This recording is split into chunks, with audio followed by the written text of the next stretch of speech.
नमस्कार दोस्तों, मैं कपिल गोविल, आपका अपना होस्ट एंड दोस्त, आपका अपने YouTube channel caps and car take पर आपका फिर से बहुत बहुत स्वागत करता हूं। आज हम बात करेंगे अपने नई topic which is called electronic stability control. So electronic stability control is a part of electronic stability program.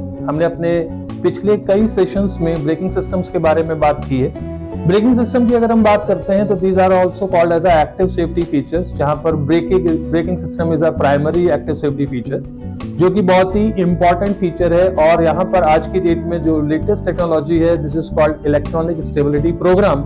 और इलेक्ट्रॉनिक स्टेबिलिटी प्रोग्राम में ही जो है ब्रेकिंग सिस्टम्स के सारे फीचर्स आते हैं। आज हम बात करते हैं इलेक्ट्रॉनिक स्टेबिलिटी प्रोग्राम के एक advance feature which is called electronic stability control. So electronic stability control क्या है?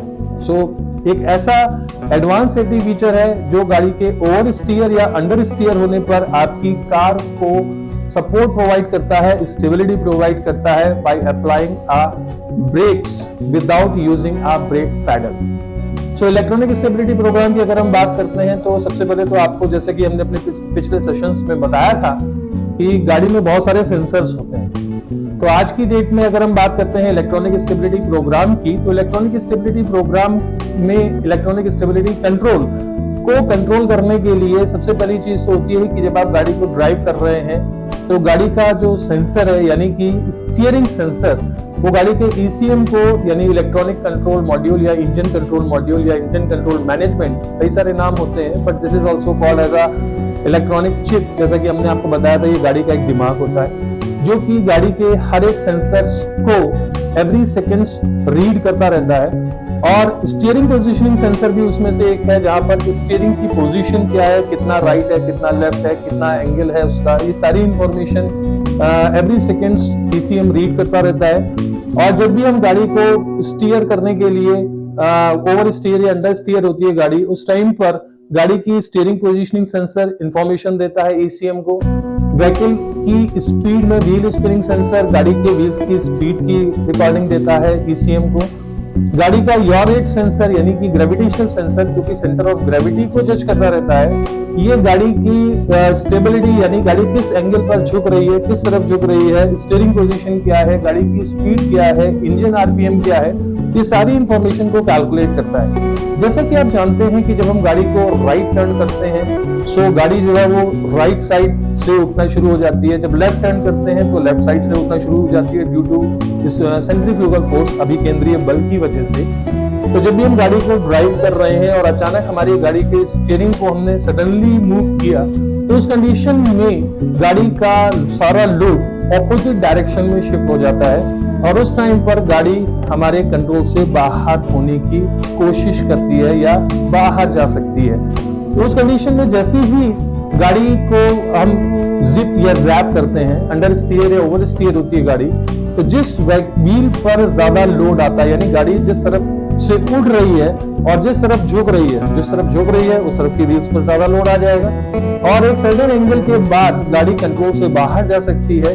ये इंफॉर्मेशन ECM को प्रोवाइड होती है और ECM गाड़ी की स्पीड, गाड़ी के स्टीयरिंग पोजीशन, गाड़ी की सेंटर ऑफ ग्रेविटी को जज करके ऑटोमेटिकली रिक्वायर्ड व्हील्स पर ब्रेक्स अप्लाई करना शुरू कर देता है। जी हाँ, रिक्वायर्ड व्हील पर ब्रेक फोर्स अप्लाई किया जाता है with the help of ABS and EBD।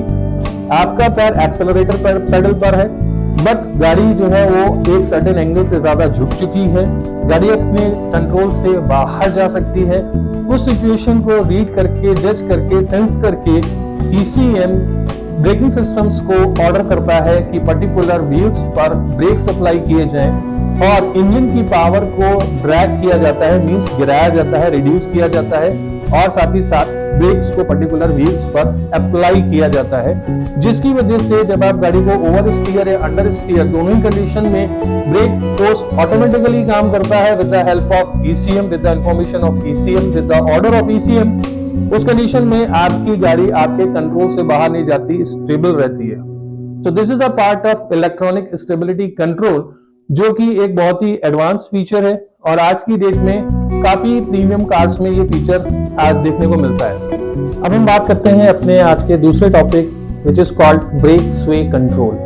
Break sway control जिसे टाटा मोटर्स ने सबसे पहले इंट्रोड्यूस किया अपनी पंच में, और जैसा कि आप जानते हैं कि पंच टाटा मोटर का प्रोडक्ट है और अपने सेगमेंट में बहुत ही सुंदर, खूबसूरत और कंट्रोल और 5 स्टार सेफ कार है। सो पंच में आता है break sway control. Brake sway control की अगर हम बात करते हैं तो ये होता क्या है, तो आप जानते ही होंगे कि गाड़ी में जो है वो या तो गाड़ी फ्रंट व्हील ड्राइव होती है या रियर व्हील ड्राइव होती है। फ्रंट व्हील ड्राइव मींस कि इंजन की पावर से फ्रंट के व्हील मूव करते हैं, और रियर व्हील ड्राइव मींस कि इंजन की पावर से गाड़ी के रियर व्हील मूव करते हैं। तो ये जो ब्रेक स्वे कंट्रोल नामक व्यवस्था होती है, ये उन व्हील्स पर होती है जिन पर इंजन का कंट्रोल नहीं होता। जी हाँ, जिन पर इंजन का कंट्रोल नहीं होता, वहां पर एक बार दी जाती है जिसे नाम दिया जाता है एंटी रोल बार। तो एंटी रोल बार का काम क्या होता है कि जब भी हम गाड़ी को ड्राइव कर रहे हैं और गाड़ी को लेफ्ट या राइट टर्न करते हैं, तो जब भी हम गाड़ी को ड्राइव कर रहे हैं और टर्न पर हम आते हैं या गाड़ी को जिप या जैप करते हैं, गाड़ी ओवर स्टीयर या अंडर स्टीयर होती है, तो उस कंडीशन में गाड़ी का जो लोड है वो आउटर व्हील्स पर शिफ्ट हो जाता है और इनर व्हील्स एयर में आने की कोशिश करते हैं या जमीन से ऊपर आने की कोशिश करते हैं। तो उस कंडीशन में एंटी रोल बार गाड़ी के व्हील्स को जमीन पर बनाए रखने में हेल्प करती है, मींस गाड़ी को स्टेबिलिटी प्रोवाइड करने में हेल्प करती है। सो एंटी रोल बार का ही एक एडवांस रूप है जिसे बोलते हैं ब्रेक स्वे कंट्रोल। सो जब भी हम किसी अनइवन रोड पर गाड़ी में ब्रेक अप्लाई करते हैं या गाड़ी में ब्रेक अप्लाई करते समय स्टीयरिंग का डायरेक्शन डिस्ट्रैक्ट हो गया या डिस्टर्ब हो गया, तो उस कंडीशन में ब्रेक अप्लाई करने के बावजूद भी गाड़ी रुकते रुकते लेफ्ट या राइट शिफ्ट हो सकती है, एबीएस और ईबीडी होने के बावजूद भी। तो जब ऐसा कुछ होता है तो उस टाइम पर जो ब्रेक स्वे कंट्रोल नामक व्यवस्था गाड़ी के व्हील्स को जमीन पर बनाए रखने में हेल्प करती है, और ब्रेक अप्लाई करते समय गाड़ी के चारों व्हील्स स्ट्रेट रहते हैं, गाड़ी हमारे कंट्रोल में रहती है और गाड़ी की ब्रेकिंग डिस्टेंस भी रिड्यूस हो जाती है और मिस हैपनिंग से प्रिवेंशन भी मिल जाता है। सो ब्रेक स्वे कंट्रोल एक ऐसा आर्म है, एक ऐसा बीम है, एक ऐसा कंट्रोल है जो कि उन व्हील्स पर काम करता है जहां पर इंजन का कंट्रोल नहीं है।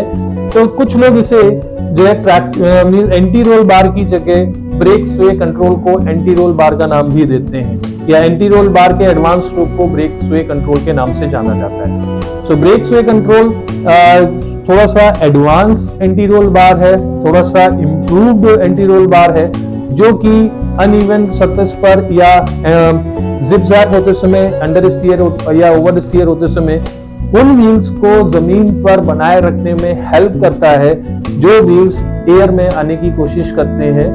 तो उस कंडीशन में जब ब्रेक्स अप्लाई किए जाते हैं तो सभी व्हील्स का पकड़ या ट्रैक्शन जमीन पर रहती है, और एबीएस और ईबीडी अपना काम जब करते हैं तो गाड़ी रुकते समय लेफ्ट या राइट शिफ्ट नहीं होती है, स्टेबल रहती है। सो इसी के साथ ही हमारे आज के ये दोनों टॉपिक बहुत ही इंपॉर्टेंट टॉपिक हैं, which is called electronic stability control and brake sway control या brake sway program. So this is a part of electronic stability program. Electronic stability program में बहुत सारे ब्रेकिंग सिस्टम्स आते हैं, जिनमें से कुछ के बारे में हमने आपको पहले बताया था, कुछ के बारे में आज बता रहे हैं।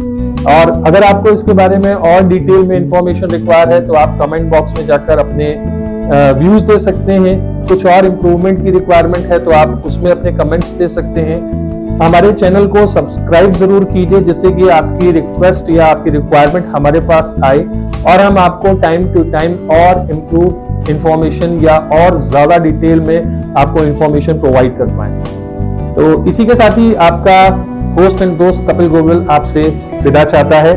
नमस्कार।